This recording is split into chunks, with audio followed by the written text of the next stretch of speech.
A cave in the hills of Galilee. 40 men inside. The Roman army waits above. They have chosen death over capture. One, by lot, they kill each other. And when the counting ends, 2 men are left alive. One of them will walk out of that cave, kneel before a Roman general, and change his name. He will be hated as a traitor for 2,000 years. And yet, almost everything we know about his world comes to us through his hand. Without him, the 1st century goes dark. Priests, kings, rebels, a burning temple. The trial of a movement that would become Christianity. All of it carried on the words of one man who was never supposed to survive. His name was Yosef ben Matityahu. Rome would call him Flavius Josephus. This is the story of how a dead man became history's most reluctant witness. He was born into the high air of Jerusalem, around the year 37, into a family of priests. His father served in the temple. His mother, he claimed, carried the blood of kings, the old Hasmonean line. Sacred authority on one side, royal authority on the other. The boy grew up at the meeting point of both. He tells us he was a prodigy, that by 14 the priests came to him for rulings on the law. We can smile at that. Every memoir flatters its author. But the education was real. Hebrew, Aramaic, the law, the schools. As a young man, he tested them all, the Pharisees, the Sadducees, the Essenes, and even lived in the wilderness under a hermit named Magness. Then, at 26, Rome. He sailed west to plead for some imprisoned priests. The ship went down in the Adriatic. 600 souls in the water. 80 survived. He was one of them. In Rome, he saw the machine up close. The marble, the roads, the legions. He met the Empress herself. He won his case. And he came home carrying a quiet, dangerous knowledge. Rome could not be beaten. He came home to a country on fire. The year was 66. Corrupt governors, crushing taxes, and a burning hope that God would send a deliverer. The revolt broke open. A Roman legion was mauled and sent running. For one impossible moment, Judea believed it could win. Josephus did not believe it. But belief is not always a choice you get to make. The council in Jerusalem sent him north to command Galilee, the first ground the legions would cross. It was a poisoned appointment. The towns hated each other. Rivals accused him of treason before a single Roman arrived. Then Vespasian came, with an army the size of a moving city. Josephus fell back to the fortress town of Yodfat. For 47 days it held. They poured boiling oil from the walls. They built new walls in the dark. The ground shook with battering rams. And then a deserter whispered a secret to Rome.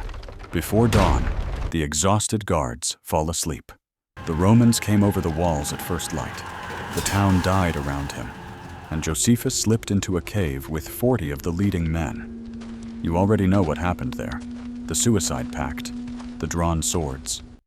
They would stand in a circle, every third man killed by the next, until only one was left to fall on his own blade. But think about what that circle really is. It is a puzzle. If you know where the counting starts, you can know exactly where it ends. You can find the one safe place to stand. Mathematicians still study it today. They still call it the Josephus problem. And whether by cold arithmetic or by a mind that never stopped calculating, Josephus was standing in one of the last 2 places alive. He talked the final man down, and he surrendered. His people would call it cowardice. He would call it the will of God. They brought him before Vespasian in chains, a captured rebel general, the kind Rome paraded through the streets and then executed. So Josephus gambled everything on a single sentence. He looked at the general and told him he would become emperor of the world. Vespasian was not impressed. He kept the prisoner, just in case. 2 years later, the empire tore itself apart, and the legions of the East proclaimed Vespasian emperor. Suddenly, the prophecy looked like prophecy. The chains came off, and the traitor became a client of the imperial house. Now watch where they send him. Back to Jerusalem, to the walls of his own holy city, standing beside the Roman prince Titus. He walks beneath the ramparts. He calls up to the defenders in their own language. Hear my words. Surrender, he pleads. God has left the temple. God is with Rome now. To the men on the walls, this is the voice of a traitor. They answer with stones. And Josephus records the signs that came before the end. A star like a sword, hanging over the city. A great bronze gate, so heavy it took 20 men to move, swinging open on its own in the dead of night. And in the temple, at the festival, the priests hearing a rushing sound and a voice, "Let us depart from here." The people read these as omens, that heaven itself was leaving. Inside, the city is devouring itself. Faction against faction. The grain stores burned by their own hands. Famine so complete that Josephus records a mother who cooked and ate her own child. The Romans breach the walls. And in the summer of the year 70, the temple burns. The heart of a people, gold and cedar and centuries of prayer, goes up in a column of smoke they say could be seen for miles. Josephus tells us Titus tried to save it, that a single soldier hurled a torch against his commander's wishes, that the fire was an accident. But other historians remember it differently. They say Titus gave the order, that the temple was destroyed on purpose, on the very anniversary of the first temple's fall, centuries before. Not an accident. A message, written in fire. We may never know which account is true. But notice what only Josephus gives us. The smoke, the screaming, the golden door, the exact and terrible texture of the day. Even when we doubt him, we are still seeing through his eyes. He sailed to Rome on the victor's ship.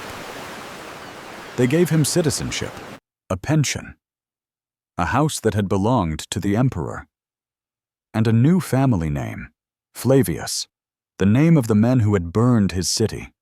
There, in the belly of the empire, he wrote, and 4 of his books survive to this day. Nearly 500,000 words. The Jewish War, the story of the revolt he had lived through, the antiquities of the Jews, 20 volumes, the whole history of his people, from the first day of creation to the edge of the war. Against Apion, a defense of Jewish wisdom against those who mocked it. And the life, his own defense of himself, his answer to the men who called him a traitor. 4 books, written in Greek, in Rome, by a man the Romans had defeated. And look at what those books hold. The world he preserves is the world of the New Testament. Herod the Great, the builder king, murdering his own sons. Herod Antipas, who put John the Baptist to death. King Agrippa, Queen Berenice, the Pharisees and the Sadducees, arguing over the resurrection of the dead. Without Josephus, these are just names on a page. With him, they become people, moving through a real and dangerous world. He was also answering an insult. Rome called the Jews newcomers. Look, he said, we are older than Greece. Our law is philosophy. Our patriarchs taught the world its sciences. Was he a propagandist? A collaborator writing to please his masters? For a long time, that is what scholars assumed. But newer readers see something subtler. They call it figured speech, the art of the unfree writer. Praise on the surface, a quiet critique underneath, for those with eyes to find it. When Josephus praises Titus's courage, he also records the blunders that made such courage necessary. When he describes the victory parade, he lingers on the Jewish captives, dressed in fine clothes to hide their wounds from the crowd. He met the demands of the men who fed him, and underneath, he preserved the grief of the people he had lost. To defend himself, he reached for an old mirror. The prophet Jeremiah, a priest who told a doomed city to surrender and was called a traitor for it and was proven right. Josephus looked at Jeremiah and saw his own face. Here is the strange thing. The people he wrote for forgot him. The rabbis who rebuilt Judaism left his name out of everything. Not the Mishnah, not the Talmud.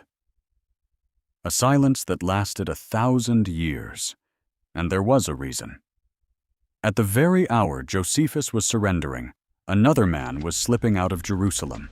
A sage named Yohanan ben Zakkai, smuggled through the gates hidden inside a coffin. He too met the Romans. He too foretold the throne. But he asked for no pension, no house, no imperial name. He asked only for a school and the right to keep teaching. He became the hero. Josephus became the traitor. Same choice. Two verdicts. So why do his books survive at all? Because Christians kept them. In cold stone libraries by candlelight, monks copied his words for 1,000 years, and they copied them for the sake of 3 sentences, 3 small passages buried in the antiquities that Christian readers could never let go. The first is about John the Baptist. Josephus calls him a good man, a preacher who drew enormous crowds and washed them in the river. But listen to why Josephus says he died. Not for a sermon, not for a scandal. Antipas was afraid that a crowd that large, gathered around a man that holy, could turn into a revolt. So the ruler killed the preacher before the preacher could become an army. The Gospels tell it differently. There, John dies for speaking against a king, for condemning Antipas's marriage, a grudge, a birthday feast, a dancing girl, a head carried in on a platter. And the baptism does not match either. In the Gospels, John's is a baptism of repentance, bound up with the forgiveness of sins. In Josephus, it is nearly the reverse, the washing of the body, and only after the soul has already been cleansed by righteous living. Not to win pardon for sin, only to seal a life already turned. And in Josephus, John stands completely alone. No voice in the wilderness, no preparing the way, no Jesus at all. And that is why almost no one doubts these words, because no Christian hand would have written John this way. A different death, a different baptism, and the one name you would expect, missing. The second is about a man named James, stoned to death in Jerusalem by a reckless high priest. Josephus names him plainly, the brother of Jesus, who was called Christ. An accidental, almost offhand line, and for that very reason, most scholars trust it. And the third is about Jesus himself. It is the most famous passage in all of Josephus, and the most disputed. In the version that comes down to us, Josephus calls Jesus a wise man, a worker of wonders, crucified under Pilate, and risen on the 3rd day. He even calls him the Christ. But stop and think. A Jewish historian, loyal to Rome, would not casually crown a Messiah. And here is the problem. Every single copy we have passed through Christian hands before it reached us. Some of those glowing words appear nowhere else in Josephus. But they do appear in the writings of the very monks who preserved him. So the scholars still argue. Did Josephus write a plain, neutral notice that Christian scribes later brightened?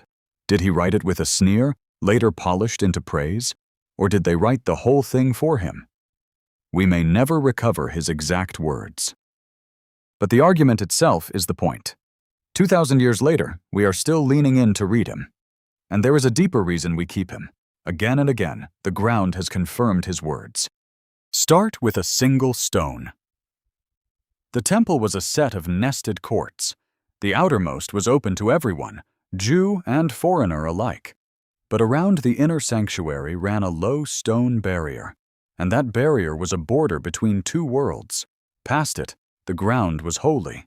Past it, no foreigner could step. Signs hung along it, cut in Greek and in Latin. Their message was cold and clear. Cross this line, and the death that follows is your own fault. Not the guards' doing, yours. You were warned. Josephus described these signs: the barrier, the languages, the sentence of death. And centuries later, in the rubble near the Temple Mount, one of those very stones was found. Its Greek letters almost exactly the words he had written. By the shore of the Dead Sea, the scrolls of a desert community matched his portrait of the Essenes so closely that scholars still call it the best explanation. On the cliff of Masada, archaeologists found the Roman ramp, the camps, the siege works, built just as he said. And where the stones contradict him, they teach us something too. At Masada, he describes a single, perfect, unanimous suicide. The excavations found scattered fires, burned food, and only a handful of bodies. A messier, more human ending than the noble tragedy he composed. Still, his words would not stay quiet. 1,000 years later, Jewish writers rediscovered him and turned Masada into a story of courage. In the last century, a general-turned-archaeologist dug the fortress out of the sand and made it a national symbol. Masada shall not fall again. So he embellished. He shaped. He flattered. He forgot dates. He is not a camera. But strip all of that away, and the skeleton he leaves us is still the frame on which an entire century hangs. The New Testament, the Herod, the Temple, the sects, the war. Take Josephus out of history, and first-century Judea becomes a field of silent stones, ruins with no one left to name them. So what do we call him? The traitor who saved his people's memory? The coward who wrote their epic? Perhaps the honest answer is that he was both, and neither. A man caught between two worlds who chose to live so that the story could be told. He knelt to Rome, and in kneeling, he carried Jerusalem into the future. The last priest of a burning city, writing by candlelight in the house of his enemy. Josephus stands at the end of the story, the fire, the fall, the last stand. But long before the temple, before the kings, before the exile, there was a people trying to enter the land at all. 7 nations already lived in Canaan. Where did they come from, and how long had they been there? Are their descendants still among us today? What walls, what giants, what fear stood between a wandering people and a promised home? And once inside, how do you divide a whole land among 12 tribes without tearing it apart? The book of Joshua is a story of conquest, but underneath the marching and the trumpets, it asks a harder question. What does it cost to keep a promise? And what does it cost to live inside one? That is where we go next.